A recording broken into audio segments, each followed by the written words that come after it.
اعوذ بالله من الشیطان الرجیم. بسم الله الرحمن الرحیم. ګرانو مینوالو السلام علیکم. نن تاسو ته افسانه وړاندې کوم. دا د پښتو علامتي افسانه ده چې نوم یې دی څوکیدار. زبیده په منډه منډه د کور په درشل وردننه شوه او ځان پسې یې تنبې پورې کړې، خو دا احساس ورته کېده چې ګنې سپي به پکې خپل تېره غاښونه ښخ کړي.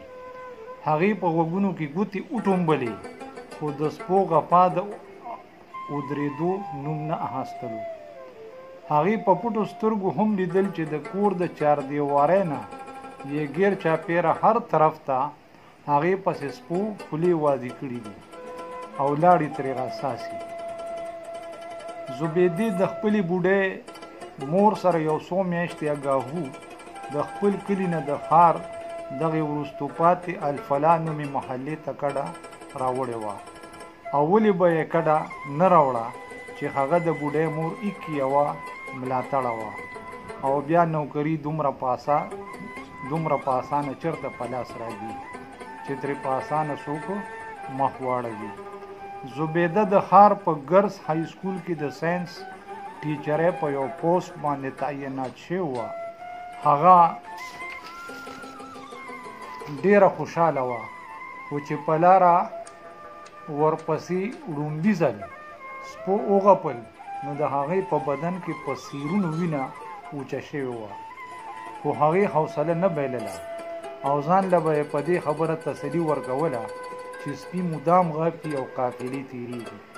خو دا حالت تر ډیره وخته پورې برقرار پاتې نه شو او کله چې د سکول په دفتر کې د مصلحتونو په موږي تړلي یو سپي هغې پسې وغپل نو هغه په خپل ځان کې راټوله نه شوه او ساه یې بېواره شوه او واپس کور ته ډیره په توندۍ روانه شوه. خو د لارې په هر ګوټ ورته یو نه یو سپي ژبه بهر ته راویستې وه.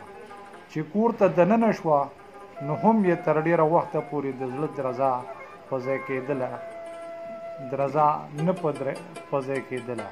خو د بوډۍ مور د خصماني او زړه ساتلو خیال به په هغې کې د ژوند سره یو نوی تړون پیدا کړو. خو آخر تر کومه پورې د مور تجربه کار نظرونه یې د لور د نفسیاتي کیفیاتو نه غافله نه وو او بیا د هغې غم د هغې زوړ وجود لکه د وینو خوړل شروع کړي وو، ځکه چې د لمدو خټو لږې اوبه بهانه وي. او دغسې د زبیدې په پریشانو کې د یوې نوې پریشانۍ اضافه وشوه.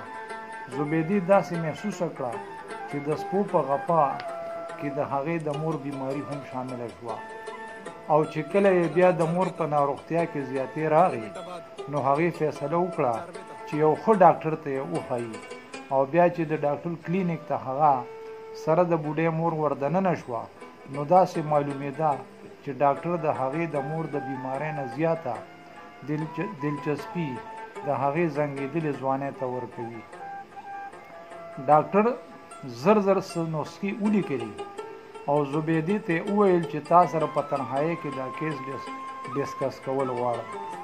زبیدې ورسره خبره ومنله، خو ډېر زر د ډاکټر رنځور نظر او ورانې شوې لهجې زبیدې ته د سپو غپا بیا را یاده کړه او هغه په ډیره توندۍ د کلینیک نه سره د مور را بهر ووته.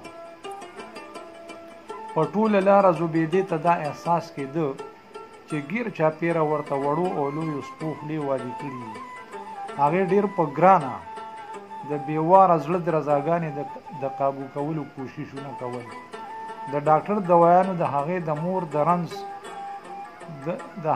مور رنځ نور هم سیوا کړی و.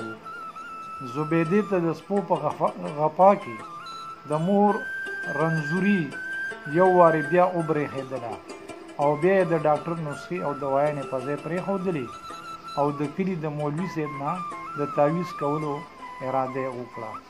مولوي صاحب په خپله دنیا کې ورک و، خو د زبیدې ښایست داسې ناګهانه را بیدار کړو لکه چې بیلي چاله شاټ ورکړي. خو ډېر زر یې ځان قابو کړو او د زبیدې مدعا اورېدله، خو په منځ منځ کې به یې د سوچ سلسله ماتېدله. په سترګو کې به یې سرخۍ راتللې، خو څه مصلحتونه د هغه لاس وښپونه لکه د زولنو راتاو شوي وو. زبیدې داسې محسوسه کړه چې ګینې یو بازاري برګ سپی د قصاب د دوکان نه چاپېره خپل اوږي تږي نظرونه په ستمه مشغولوي. د دې نه مخکې چې هغې د غپ اواز اورېدلی و، هغه ډېره ګړندی ګړندی د دغه ځای نه واپس کور ته لاړه. غپ غپ غپ. شپه او ورځ د زبیدې په ماغزو کې دغه اوازونه وو. هغې د نه غوښتلو باوجود هم د دې اوازونو نه ځان نه شو خلاصولی. د سپو غپا د هغې د بدن سره سره د هغې د روح هم تعاقب شروع کړی و. د هغې ذهني حالت د کتو و. هغې د شیشې نه هم سطر شروع کړی و. د معاشرې په هر پړاو د سپو غپاګانې د هغې د لاشعور تل ته پر ورو ورکوزي شوې وې. د ژوند په هره څانګه کې ورته پرانستلی شوو سپو ژبې راویستلې وې.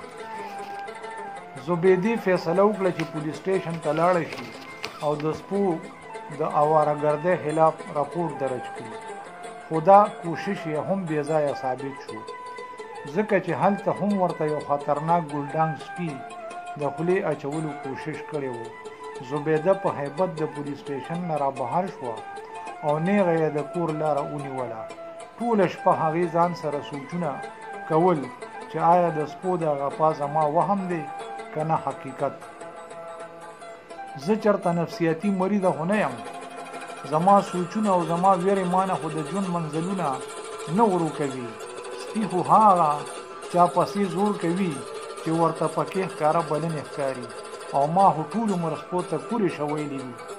زه خو د حیا او پاک دامنۍ په جامه کې پټه ګرځم، بیا ولې ما پسې سپي شوي دي. تر ډېره وخته پورې هغه په دې کشمکش او تذبذب کې راګیره وه، او بیا چې کله چاپېره په فضا کې د سحر اذانونه راپورته کېدل، نو د هغې ستړي ذهن یو سکون غوندې موندلی و.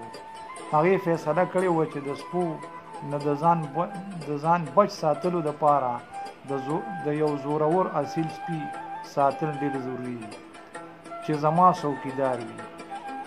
هم دې خیال سره زبیدې خپل وجود ډېر سپک سپک محسوس کړو. داسې یې وګڼله چې د مور بیماري یې په ختمېدو ده. د هغې په سترګو کې یوه نوې رڼا را پیدا شوې وه.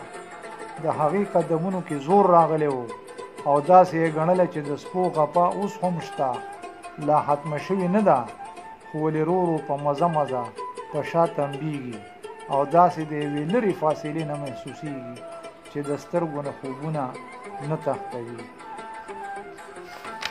والسلام.